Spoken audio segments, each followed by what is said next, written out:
SIR চলাকালীন কোথাও যেন আইন শৃঙ্খলার অবনতি না হয় তা সুনিশ্চিত করবে রাজ্যের বিজেপি, এমনটাই নির্দেশ মহামান্য সুপ্রিম কোর্টের। কিন্তু দিকে দিকে দেখা যাচ্ছে এসআইআর এর হিয়ারিং এর প্রক্রিয়ায় অশান্তি ঝামেলায় বিজেপি কি সুপ্রিম কোর্টের নির্দেশ মানছে না? মুখ্যমন্ত্রীর ফাইল যাতে নির্বিঘ্নে পাচার করা যায় তার জন্য ডিজিপি কে দায়িত্ব দেওয়া হয়েছে। ও ডিরেক্টর জেনারেল অফ পুলিশ নয়, ও director general secretary of Trinamool Congress. এর উপর ভরসা করে কি লাভ হবে? এই পুলিশকে দিয়ে আপনার মনে হয় যে এসআইআর এর সমস্ত যে সাধারণ মানুষের নিরাপত্তা, সেই নিরাপত্তা নিশ্চিত করা সম্ভব হবে? এই ডিজিপির পরামর্শতেই তো আইপ্যাড সমস্ত এসআইআর এর সেন্টার গুলো দখল করেছে। তৃণমূলের কাউন্সিলররা অবাধে ঘুরে বেড়াচ্ছে। সেটিং আর কতবার প্রমাণ করবেন? শুধু ইডির সামনে দিয়ে ফাইল পাচার করে নিচ্ছে তৃণমূল বা তৃণমূল নেত্রী, এটাতেই সেটিং প্রমাণিত হয় না।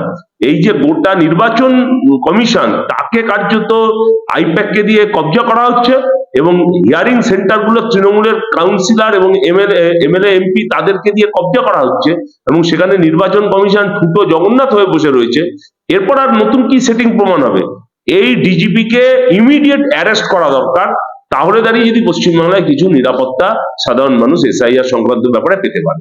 এসআইআর নিয়ে ভাঙচুর, তাণ্ডব, আগুন শব্দ চলছে, ফর্ম 7 ছিঁড়ে দেওয়া হচ্ছে, পুড়িয়ে দেওয়া হচ্ছে, সর্বত্র অশান্তি হচ্ছে রাজ্যের শাসক দল। এইরকম অবস্থায় এসআইআর কতটা সুষ্ঠুভাবে হবে? রাজ্যের শাসক দলকেই গুন্ডামি করার সুযোগ করে দিচ্ছে নির্বাচন কমিশন। সাধারণ মানুষ যেভাবে হেনস্থা হচ্ছে, সাধারণ মানুষকে যেভাবে হেনস্থা করা হচ্ছে, এই যে লজিক্যাল ডিসক্রিপেন্সির নামে তুগলকি ফরমান তৈরি করছে, একেবারে ঘুঘুর বাসা তৈরি হয়েছে ইলেকশন কমিশন, সেইটা নিয়ে সাধারণ মানুষের এই যে প্রতিক্রিয়া, তাতে মানে যে সুযোগ পেয়ে একেবারে ঝোপ বুঝে কোপ মারছে, সেটা হলো এই তৃণমূল কংগ্রেস। মানুষের এই ক্ষোভের সুযোগটা তৃণমূল কংগ্রেসের কিছু গুন্ডা বদমাশ তারা নৈরাজ্যের জায়গায় নিয়ে যেতে চাইছে। তার ফলে এসআইআর এর মূল উদ্দেশ্যটা ব্যাহত হচ্ছে, তৃণমূল বিজেপির মধ্যে মেরুকরণ হচ্ছে, মানুষ ভোটাধিকারের যে অধিকার সেটা পাওয়া থেকে বঞ্চিত হচ্ছে এবং নির্বাচন কমিশনকে ব্যবহার করে একদিকে তৃণমূলের গুন্ডামি, তার আর বিজেপির নির্দেশে ইলেকশন কমিশনকে চালনা, সবটা মিলিয়ে যাতে রাজনীতির মেরুকরণটা বজায় থাকে তৃণমূল আর বিজেপির মধ্যে, অন্য কোনো রাজনৈতিক দল যেখানে সুযোগ না পায়, মানুষ যাতে তৃণমূল বিজেপির বিরুদ্ধে ঘৃণা প্রকাশ করতে না পারে, সেই ঘৃণাটাকে আড়াল করবার জন্য নির্বাচন কমিশনকে নির্লজ্জের মতন ব্যবহার করা, যেটা দুঃখজনক। ফারাক্কা চাকুলিয়ার পর আজ বাসন্তীতে এসআইআর কেন্দ্রে কুলকাতা অশান্তি হয়েছে, সন্দেশখালীতে বিডিও অফিসে ভাঙচুর হয়েছে। রাজ্যের পুলিশের কাছে সুপ্রিম কোর্ট নির্দেশের কোনো গুরুত্বই নেই মনে হচ্ছে। সুপ্রিম তো এখানে রাজ্যের মুখ্যমন্ত্রী, তার উপর আর কে সুপ্রিম? তার কথাতেই জল পড়ে পাতা নড়ে, আর নতুন করে বলার কিছু নেই। কিন্তু আমার কথা হলো যে নির্বাচন কমিশন প্রথমে এত মানুষকে বিভিন্ন হিয়ারিং কেন্দ্রে ডাকছেন কেন? কেন এত মানুষের ভিড় করতে হচ্ছে? আর সেই ভিড়ের সুযোগে তো তৃণমূলের সমাজ বিরোধীরা ঢুকে গিয়ে এই তাণ্ডব গুন্ডামিটা করছে, এটা নির্বাচন কমিশন বুঝতে পারছে না? তাহলে সাধারণ মানুষের এই হেনস্থাটা বন্ধ হলে তৃণমূলের এই গুন্ডা বদমাস চোর জোচ্চোর বাটমাররা এই যে নেপোয় মারে দই খাওয়ার মতন করে যেভাবে গোটা ব্যবস্থাটাকে কবজা করার চেষ্টা করছে, নৈরাজ্য করার চেষ্টা করছে, সেটা বন্ধ করা যেত।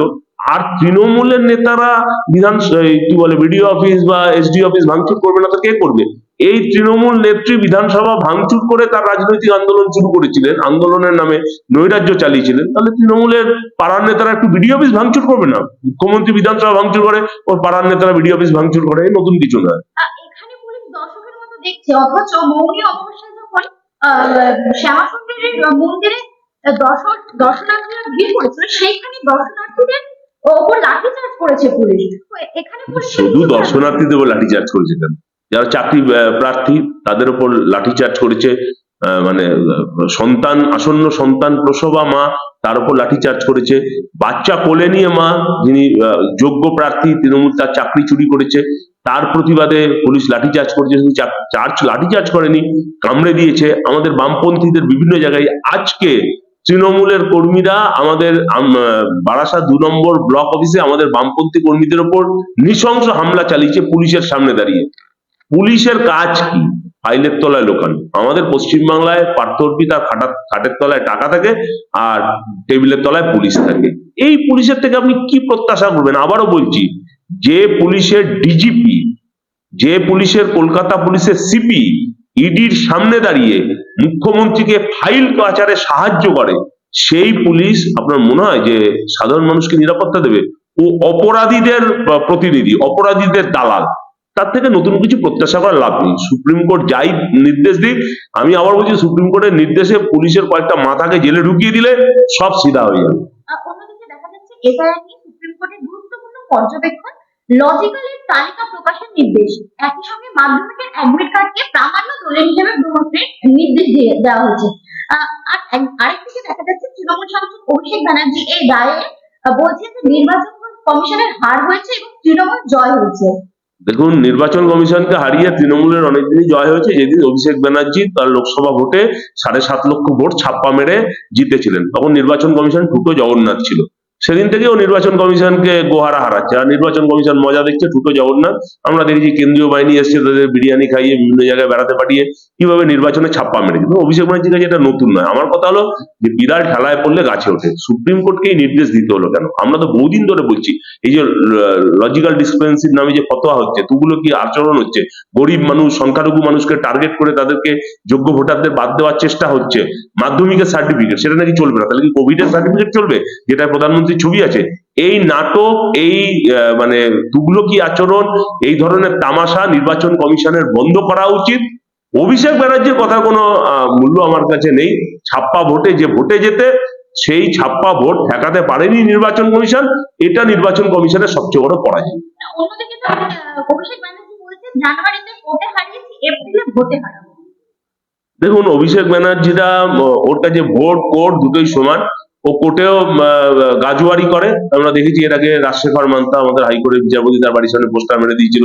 এই ইডি যখন ইডির থেকে পাচার করছিল ফাইল মুখ্যমন্ত্রী, সেই নিয়ে যখন হাইকোর্টে শুনানি হলো, তখন এই অভিষেকের বাহিনী তারা গিয়ে কোর্টের মধ্যে ঢুকে ওখানে তাণ্ডব তৈরি করেছে। আবার এই অভিষেক ব্যানার্জি কলকাতা কর্পোরেশন, আমাদের কাউন্সিলর ভোট, আমাদের পৌরসভা ভোট, আমাদের পঞ্চায়েত ভোট, নিজের লোকসভা ভোট, সেখানে সব ব্যাপারে ছাপ্পা মারে। কোর্ট আর ভোট, তাকে কিভাবে লুট করতে হয়, এটা অভিষেক ব্যানার্জি কাছ থেকে নতুন করে শেখার কিছু নয়।